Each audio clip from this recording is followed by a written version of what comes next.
सन 1800 ये वो दौर था जब देश में मराठा और मुगल सल्तनत बिखर रही थी और अंग्रेज भारत में अपनी जड़ों को मजबूत कर चुके थे। ये वो दौर था जब अफगानिस्तान से लेकर म्यांमार तक एशिया के सबसे बड़े हिस्से में सिर्फ भारत ही भारत हुआ करता था। ये वो दौर था जब भारत की आबादी सिर्फ 17 करोड़ थी, जिनमें से करीब 10% पुरुष और 1% महिलाएं ही पढ़ी लिखी हुआ करती थी। शायद इसी वजह से मीलों दूर से आए अंग्रेजों ने भारत पर कब्जा जमा लिया था। ईस्ट इंडिया कंपनी की सरकार ने गरीबों और किसानों का शोषण शुरू कर दिया था और सोने की चिड़िया कहे जाने वाले भारत को लूटने में कोई कसर नहीं छोड़ी थी। लेकिन क्या आपने कभी सोचा है उस दौर में आम भारतीयों की जिंदगी आखिर कैसे हुआ करती थी? उनका रहन सहन और पहनावा कैसा होता था? उस दौर के भारतीय लोग क्या काम किया करते थे और कैसे अंग्रेजों ने भारत के महान साम्राज्यों की हुकूमत को अपने कब्जे में लिया था? अगर हाँ, तो आज का वीडियो आपके लिए खास है, क्योंकि आज हम सन 1800 के दौरान अखंड भारत के इतिहास से पर्दा उठाएंगे, जिसे ज्यादातर स्कूलों कॉलेजों में पढ़ाया नहीं जाता। लेकिन उसके पहले आप वीडियो को लाइक और चैनल को सब्सक्राइब कर दीजिए। सल्तनत और हुकूमत। 16वीं शताब्दी की शुरुआत में जब अंग्रेजों ने भारत में दस्तक दी तो शुरुआत में उनका उद्देश्य सिर्फ यहाँ व्यापार करना था। लेकिन जब देश के कई महान राजा उनकी मीठी बातों के शिकार नहीं हुए तो उन्होंने इस महान देश की सत्ता पर ही कब्जा करने का फैसला किया। बता दें कि भारत में कदम रखने वाली सबसे पहली ब्रिटिशर्स टोली के कैप्टन थे विलियम हॉकिंस, जिन्होंने 24 अगस्त 1608 के दिन सूरत के बंदरगाह पर पहला कदम रखा था और कुछ ही समय में उन्हें यह अंदाजा लग गया था कि वो कूटनीति से भारत को अपने कब्जे में कर सकते हैं। 1631 में जब शाहजहां ताजमहल बनवा रहे थे तभी अंग्रेज भारत में अपने पैर पसारने की कोशिश में लगे हुए थे। उस वक्त कुछ छोटे बड़े राजाओं के अलावा भारत में 2 बड़े साम्राज्यों की हुकूमत चलती थी, जिसमें पहला था औरंगजेब का मुगल एम्पायर और दूसरा था मराठा साम्राज्य। ये दोनों शक्तियां इतनी ताकतवर थीं कि इनके सामने अंग्रेज चाय कम पानी थे, मगर इनकी सबसे बड़ी कमजोरी थी एक दूसरे से नफरत। जो देख अंग्रेज एक तरफ इन दोनों सल्तनतों के राजाओं के तलवे चाटते रहे और ये जताने की कोशिश करते रहे कि हम आपके साथ हैं, लेकिन दूसरी तरफ बड़ी चालाकी से कूटनीति करके इन दोनों साम्राज्यों में कई लड़ाइयां करवाईं और खुद बाजी मारने के लिए सही मौके का इंतजार करते रहे। अपनी इसी मंशा में कामयाब होने में अंग्रेजों को 100 साल लग गए और शुरुआत हुई 18वीं सदी की, जब ईस्ट इंडिया कंपनी ने भारत में अपने पैर पसार लिए थे। मुगलों की सल्तनत खत्म होने के कगार पर थी और मराठा साम्राज्य भी कई इलाके अंग्रेजों से हार चुका था।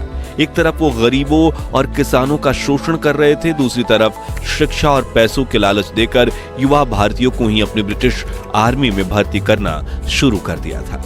वो भारतीय व्यापारियों से बहुत ज्यादा कर वसूलते थे। उन्होंने यहाँ पर अपनी फैक्ट्रीज खोल रखी थी, जहां सस्ते में बना माल एक्सपोर्ट करके वो अंधाधुंध पैसा छाप रहे थे और ये पूरा पैसा भारत से सीधा ब्रिटेन जाता था, जिस वजह से भारत में आर्थिक संकट के दौर की शुरुआत हुई।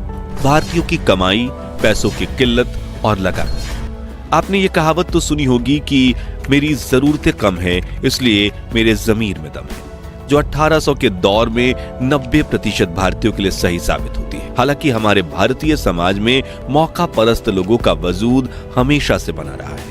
उस वक्त भी कुछ मौका परस्त लोग ऐसे थे जो अंग्रेजों के तलवे चाटकर अधिक कमाई किया करते थे, जबकि आम भारतीय अपनी सभी जरूरतें पूरी तक नहीं कर पाते थे। एक तरफ जमींदार किसानों को कर्जा देकर ज्यादा ब्याज लेकर उन्हें लूटा किया करते थे, वहीं दूसरी तरफ किसान बाढ़, सूखे जैसी समस्याओं का सामना करते थे और अंग्रेजों द्वारा लगाया गया जानलेवा लगान तो किसानों की कमर ही तोड़ देता था। वही जो लोग खेती नहीं करते थे उनमें से कुछ छोटा मोटा व्यापार करते थे, जिन्हें अंग्रेज टैक्स और हफ्ता वसूली करके लूटने से बाज नहीं आते थे, जबकि कुछ लोग मजबूरी में चंद पैसों के लिए अंग्रेजों की फैक्ट्रीज में 16-16 घंटे काम किया करते।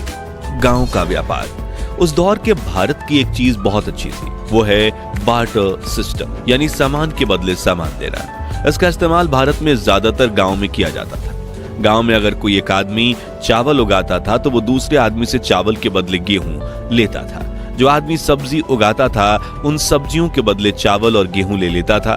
जैसे कि 1 किलो धान के सामने 4 किलो शक्कर, पूरे महीने के अनाज के सामने पूरे महीने की सब्जियां और 5 किलो गेहूं के बदले 5 किलो दाल। इससे फायदा यह होता था कि खाने पीने की हर चीज गांव में मिल जाती थी और इसके लिए पैसे चुकाने की जरूरत भी नहीं थी। इसलिए गांव में पैसे का चलन बहुत कम था।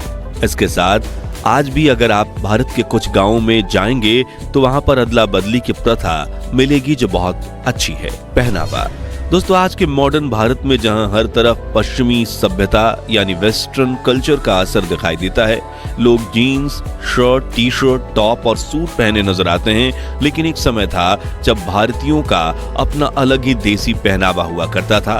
पुरुष सादी धोती और गमछा पहनते थे, औरतें साड़ी पहनती थीं और छोटे बच्चे ज्यादातर निक्कर में खेलते कूदते नजर आते थे।